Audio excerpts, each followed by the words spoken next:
Thank you for listening to this Belly Up Sports Podcast Network product. Some said we go belly up, so we made it our name, and we're still here.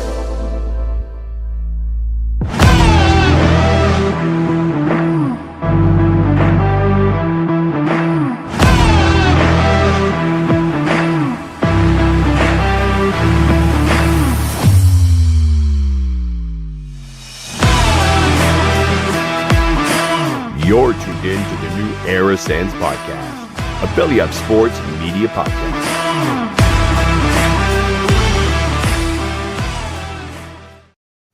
What is up, everybody? It's your boy Dave from the new Era Sens podcast.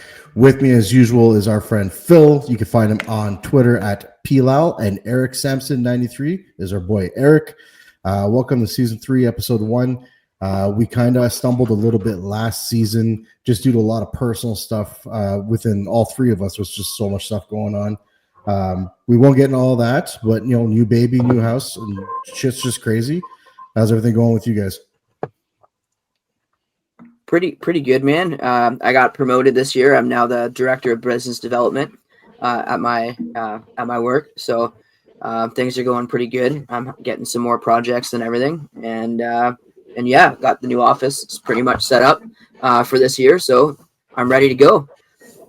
Eric, you got the Sasquatch beard going down, buddy? Yeah. Besides the having life for the kid now, it's been all right. Stressful, busy, Try doing it with 2 kids. all the above. I can't imagine 2, buddy. I can't imagine it.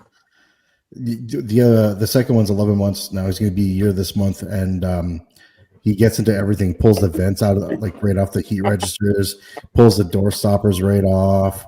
And I have these magnetic locks for my cabinets now, and he gets so pissed off when he can't get into them. So it's fun for me to watch. So, but let's jump into it. We're going to start a little light with the additions of Spence, Kaliev, and Eller. Just want to know what you guys think about it. Let's start with you, Philly. Eller is good. I think he'll bring a veteran presence on that bottom 6. He's won a cup with Washington. He's played over 1,000 games. He can score when needed. He brings some grit. Kaliev, I'm a little worried about, only because he plays a little bit more of a one-dimensional game, but he's got a wicked shot and can definitely release it when needed. Spence, I'm excited about. I think he's a little bit better of a version of what who we thought Brandstrom would be. So he's quick, a little bit on the smaller side, but you know what? Every pairing has that stay-at-home D now and a puck-moving defenseman. So I'm pretty pumped. Eric, I don't know if you've had a chance to watch any of them in preseason, but if you have, what do you think? Well, I mean, obviously not Eller because he hasn't played, but I've watched a little bit. I've been too busy to watch a lot of it, but it's preseason. Besides the last game against Montreal that turned to shit, it's just been preseason. Yeah, let's not talk about that game right now. No need for that. That'll be for another day, I guess. We got another one coming. I guess Yeah. Montreal. So. But yeah, I got Eller. I kind of can take or leave. He's a veteran presence and stuff like that. He's a little physical. For me, Kaliev, like you said, the bomb shot. He had a nice goal in that first preseason game he played. I think LA really did not use Spence the way they should have.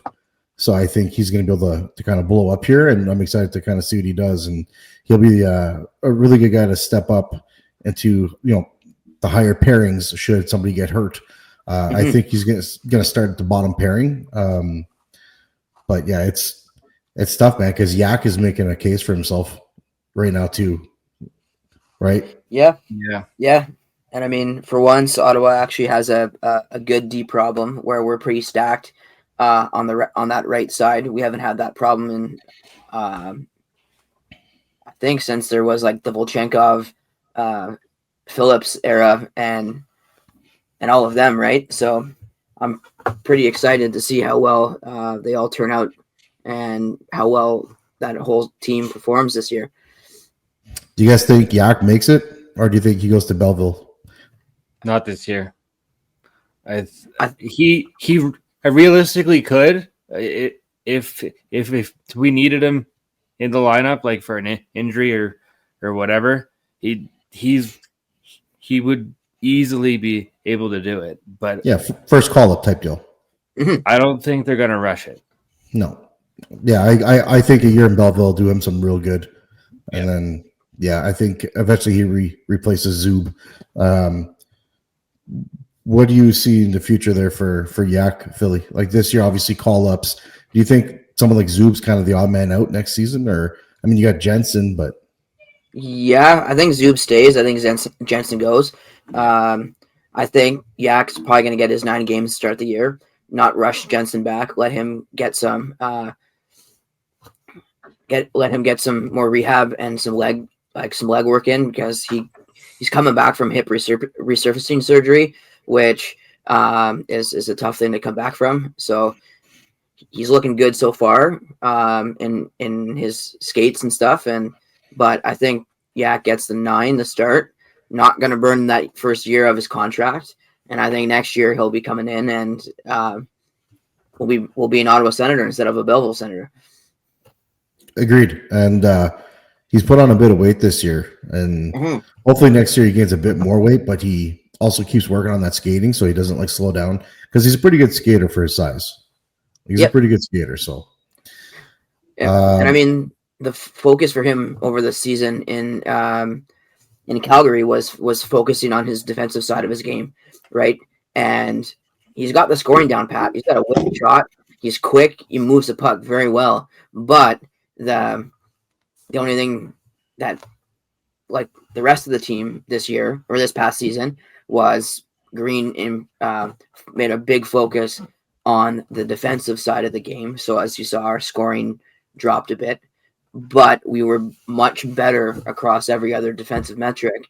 And that's be the same thing. Get him top minutes in Belleville, let him be the quarterback to power play and all that stuff, and let him grow. And then boom, next year he's going to be good to go. Yeah, agreed. I think, he's going to go to Belleville and he's going to tear it up. So, Ullmark and Leevi tandem. It's been a bit of a tough start for those guys in the preseason, but it's only preseason. Yep. Ullmark was a little hard on himself, even saying like he played like crap. Like, it's crazy because we had a stint of Ullmark last season where he just killed it before he got injured against Edmonton. And then after that, he came back and he was kind of mid. Before that, he was a little bit mid. You know, it's like, which Ullmark are we getting? And Leevi, I mean, last year came in, literally saved the season, in my opinion. A lot of people say the same thing. And, you know, he had a bit of a terrible showing against Montreal, but again, preseason, get the reps in. And then you got a guy like Sogi who's starting tonight, who's on a one-way contract. Like, what's the goaltending situation like? Eric, what do you think we're going to see this season? Ullmark, he worries me a lot because of the inconsistencies, but he's shown that he can be that guy. But I gotta be honest, like him coming out and just flat out saying that he doesn't like his play. I mean, yeah, it might be true, but I don't think he should be voicing it.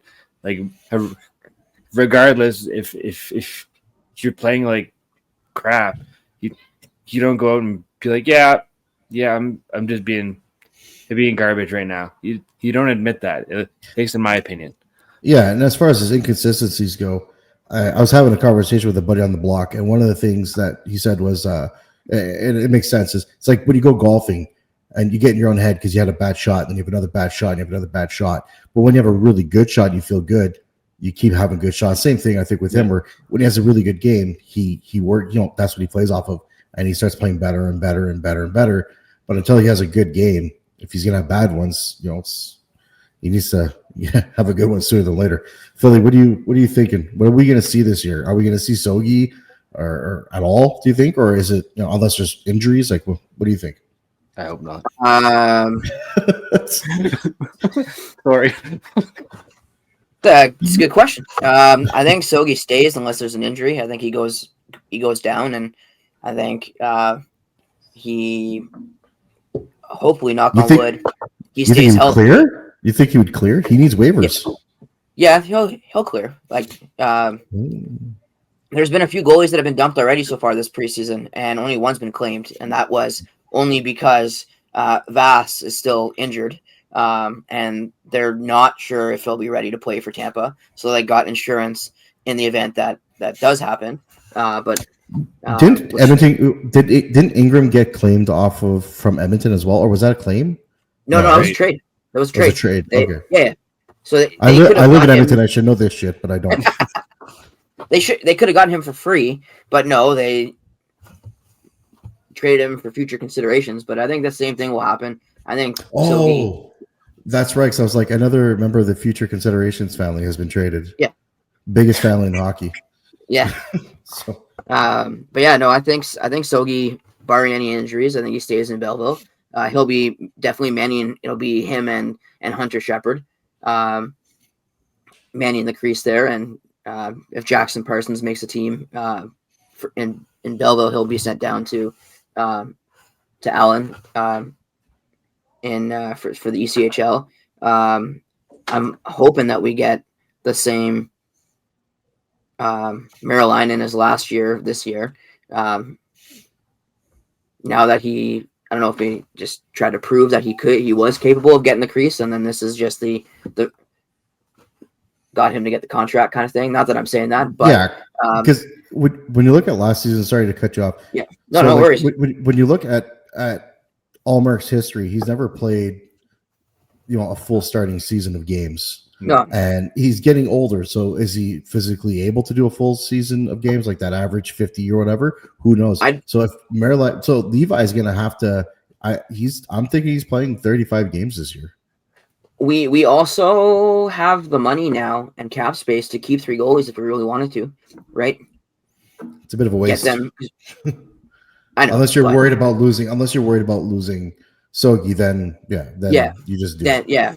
Because he's if I'm not wrong, Sogar's contract's pretty small. Yeah, it's below under $1 million for sure. But Ullmark, I'd be happy if he plays 55 games. We get 20 out of Leevi and 7 out of Sogard, right? Barring any injuries. And yeah, he's 775. That's what he is. He's 775,000. So that's not a big hit. No, not at all. And it's love having the extra monitor here this year. That's what people to look shit up. So yeah, but I think we're in good hands. I'm hoping at least to match 97 points from last season this year. I'm expecting big things out of our goaltending because if we're not getting the 5-on-5 scoring that we're supposed to be getting, we need to have our defenders and goalies standing on their head almost every other night. Because we can't just rely on the penalty kill, shorthanded goals, or even power play, right? Good teams can bail out a goalie, and a good goalie can bail out a team when they need to, right? So, yep. All right. So some of the guys that we wanted to talk about, Eric, you jumped in on Stutzle and Ullmark. Kind of give us what your thoughts are with Ullmark and Stutzle this year. What are we expecting? So, I mean, as I mentioned earlier, Ullmark just needs to come out of the gates hot. He needs to just not be in his head because that's his big issue. Just come out with confidence, and if that's what he does, we could very well get the Vezina goalie from before. I'm not saying we're going to, but it is a possibility. But as for Timmy, he's done interviews where he's said and agreed that he needs to shoot more, and he has the shot to do it. So if he shoots more, he could easily get back to that. He had 90 point plateau. 39 goals like 2 years ago. He could easily get back to or beat that. So I'm expecting big things from both of them this year. I love watching Timmy because he's so magical to watch, but I think he needs to dial back that magic a little bit and just get a little bit back to the basics. I think that'll do him some good because he skates too fast sometimes, and I don't know, like any human being that can think as fast as he can skate. So I just love watching him dance around people. It's great. Yeah, he's a magical watching skater. it's like watching Dancing with the Stars, but way sexier. Right. way sexier. And as for Ollie, man, like we're starting with Tampa Bay than Florida. Like Florida's not going to be the team without Barkov and Matthew Tkachuk, but like they're still the two-time back-to-back winning Stanley Cup champions, right? So we're starting off in Florida away, right? So like that's going to be a good challenge right off the hop. So I guess terrifying times, and then like you said, a good team can bail out a goalie, and a good goalie can bail out a team, right? And that I think is what might happen in Florida this upcoming season. So let's friggin' hope so. Philly, you wanted to talk about Brady and Cozens, the good one, not the one that everybody's mad at. Rich Cuz, not the poor Cuz. Yeah, Rich Cuz, not the poor Cuz. Fair enough. I've liked what I've seen from Cozens this year. This year, I should say, in the preseason. Even though he's kind of played against most AHL lines and played with some AHL line mates, he's moved the puck pretty well. He skates fantastic. Like I miss Norris. I watched the other game yesterday, and seeing him with his dangles and stuff like that, and scoring that nice goal between the goalie's legs made me sad. Nice to see that he's healthy this year and is hungry and ready to go. I'm hoping for Cozens have score at least 70 points. Have him on that Batherson. He needs Batherson on that wing, man. He really does. Oh yeah, 100%. Like I'm hoping he plays more confident with them. Yeah, I mean they know each other. Like they played with each other in when either the World Juniors or the World Hockey Championships. So they know each other. They've trained with each other and whatnot. And he even moved in with him for the first little bit when he moved to Ottawa, right? So that's the one thing I love about our locker room is that when a new guy comes in, it's not just a new guy. He's been welcomed home and made a part of the team right from the jump. Right? Like that. Do you think Ehlers lives with Ullmark or Alfie? I don't know. I mean, he's Danish, right? So that's right, Danish. Yeah, he might Why even did be. I think he was Swedish? No, he's Danish. He's from Denmark. But yeah, Brady wise, he looked big when I saw him a couple weeks ago at the Amazon screening there for the episode. It drops tomorrow, by the way. Let's go. So I'm pretty by the time this episode drops. Yeah. Cue your alarms for 3 a.m. Eastern because that's when it should be dropping on Amazon Prime. I already don't sleep with a baby. I'm not queuing my alarm for 3 a.m. But no, Brady looked bigger. He's pretty He's pretty confident. He definitely has spent some time in the weight room. Looks like he's embracing the dad life pretty good. You'll see a lot of that in the episode that drops. How much did you get to see? It stopped right up until the start of the playoffs. Okay. So they started filming in January, and they went right up until pretty much game 1 of round 1, and then it stops. It films, that whole episode actually goes until Ottawa is unfortunately eliminated in game 6 there. But you get to see a lot about Brady being a dad. So it's nice to see the human side of him. You know what I mean? Lets me look at him with a whole new light and a whole different perspective. That he now, I think, will embrace true leadership more than what he already has. Because being a dad is, and that's just the thing. A lot of people just see him as right? a lot of people just see him as a Tkachuk, as a goon, but they don't like see like there's a lot of charitable stuff that he does. But there's no cameras, right? Yeah, like he's a legitimately good person. He genuinely loves the city of Ottawa. He loves the Ottawa Senators, what the city represents, which is family and community, and he looks after the Ottawa chapter of the Boys and Girls Club. He's very active in the community. Definitely does not want to be traded out of Ottawa. Sorry, Rangers fans. Sorry, Jersey fans. Yeah, sorry, Dallas fans, as per Jeff Merrick there. But oh my God. But if he can stay healthy, actually, like, I don't care if he shoots 200 plus times a season, 300 shots. If he can pick and choose and make a lot of those high danger chances actually are better versions of shots, he could easily score 35 goals, easily be a point of game player, right? So, and still be that menace and that two-way forward that we want him to be, that every team wants. Do any of you guys have Brady or Timmy on your fantasy teams? One of my leagues, I got Timmy. I want Brady just for the shots. Yeah, he's the perfect cat player. Like, hits, shoots, will block a shot if needed, scores. He puts up points. Power play. Yeah. So. Penalty kill if you need him to. Like, if you get stuck playing on it. But yeah, he's like, you need one player to get all 10 categories, or at least 6 offensive categories for fantasy. That's your guy. Two of the guys I want to talk about was Zetterlund and Pinto. Pinto is going to be up for a contract coming up. I imagine with these crazy ass contracts coming up that he's going to get what I hate to call an overpay, but I think he's going to get an overpay. I think he's going to probably get closer to that $7 million a year for a third line center.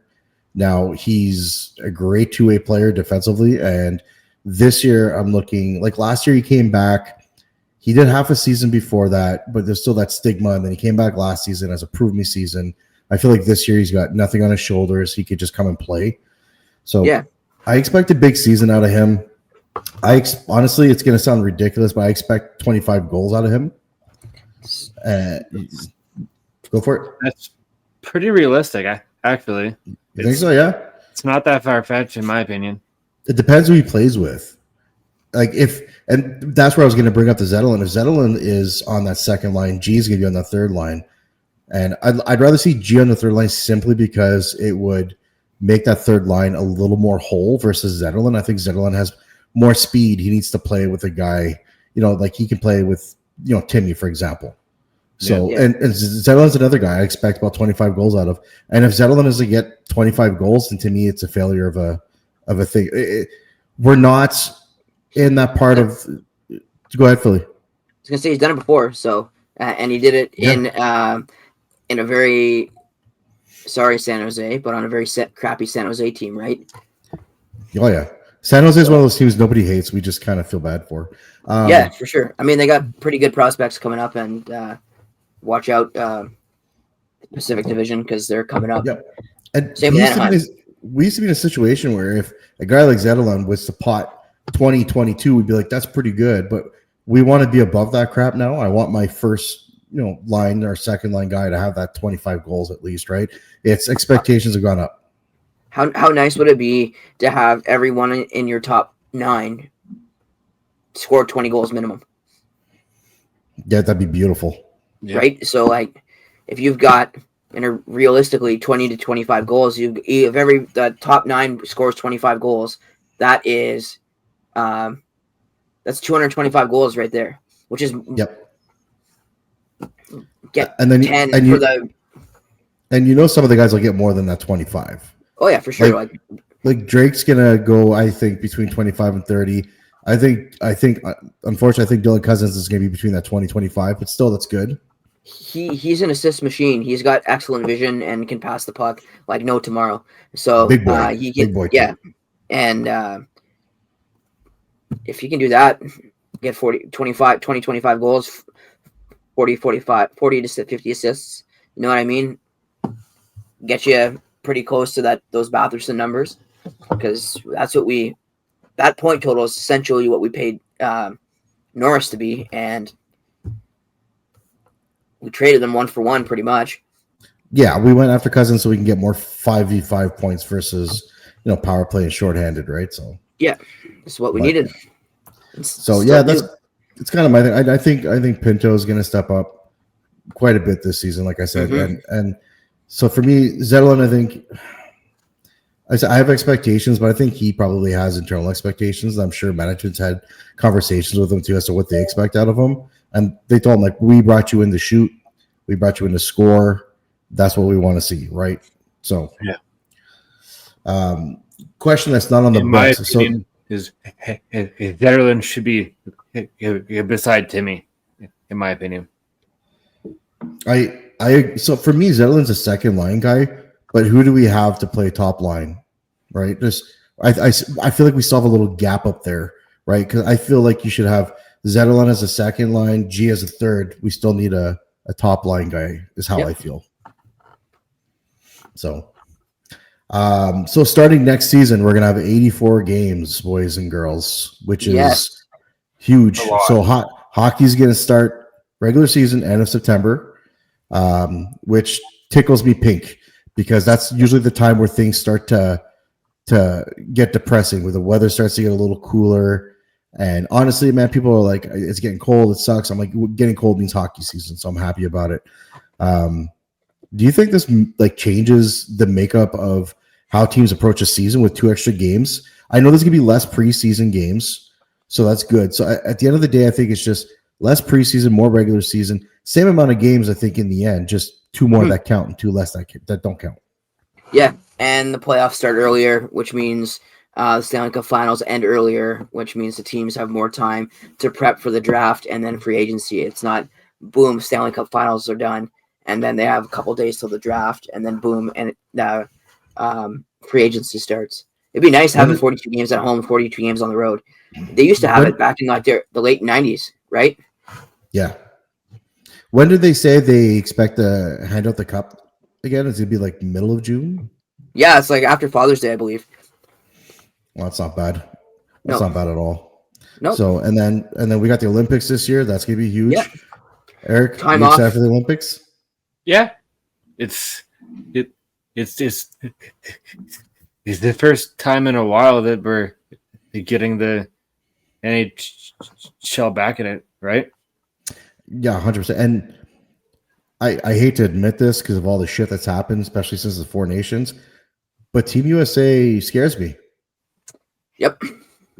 So they scare me for 2 reasons. One, they weren't very far off. It was a 1-goal game. It could have been anybody's game. Binghamton stood on his head during that game, robbed everybody blind. But at the same time, that's also where we lost Brady to an injury for a while, right? Brady's going to play just as hard as he would in the playoffs. And I don't know if you guys agree, but I don't think Brady was playing 100% during the playoffs last year. I think he was a shadow of himself, personally. So he's definitely playing at 75 to 85% of himself. Thankfully, he said he's all healed, feels good, and is excited and ready for the season. It'd be nice for the other players on our team, especially if we, not saying that it's going to happen, knock on wood, but if we bite the injury bug, right? Having that almost month off while the other players are representing their country, it'll be good for us and other teams, but be good for. Do you think they should bring in a Team Russia? What do you guys think of that? So controversial, I know. Honestly, why not? Hockey shouldn't have anything to do with politics, in my opinion. You're there to play a sport. It should be based on on best. I'm not even thinking about what's going on with Russia. Because in my opinion, it's irrelevant to hockey. Just let them play. Yeah, the Four Nations felt a little. When you don't get a win by default, but you kind of get a win with a little bit of an asterisk. It kind of feels like that because like Russia's got good players, man, and they would ice a really good team, including guys that aren't even in the NHL that have chosen to stick to the homeland. Right? There's a lot of good guys playing down there too. So, yeah. Really quick, Ole Excel. I think that kid's making it right out of the gates. He's been, I'm gonna say, not noticeable in bad times. So like he's doing his job, and he's been noticeable during the good times. I think he has a good chance of making it out of camp. What do you guys think? I don't know if you've watched any of him, Eric, at all, or any of the highlights or anything, but he's been good. Not like outstanding, but doesn't make a lot of mistakes, which is what it's nice to really see on the fourth line, right? I haven't watched a lot of the preseason, but I've watched enough to see a little bit. As you said, I think he could very well make that fourth line.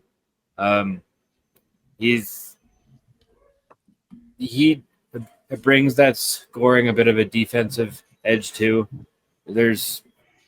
I don't see a reason not to. He does have some. He's got some low-key filthy hands. Phil, what do you think of Lixell, or what do you think the fourth line is going to look like? That is a very good question. It will probably on the spot, because this question isn't even on the itinerary for today, but definite. I don't know, man. Like that bottom line will probably be Eller, either rotating out Lixell and Kaliev, and then Cozens. One of those last three players I named will be probably rotating out as the 12th and 13th forward, just depending on matchups, right? Where's Amadio then? Yeah, I was gonna say, Amadio's gonna have to be on that third line, I think. Oh shit, no, because you got G, then you got Perron as well too. Yeah, really, Greg Pinto. Oh yeah. It's a dog eat dog this year. I like that. I like that a lot. I think the third line's I like that third line in the playoffs of Pinto, Amadio, and Perron. I think they were pretty good, moving the puck, and then all three of them are very good defense. Are all good defensive forwards.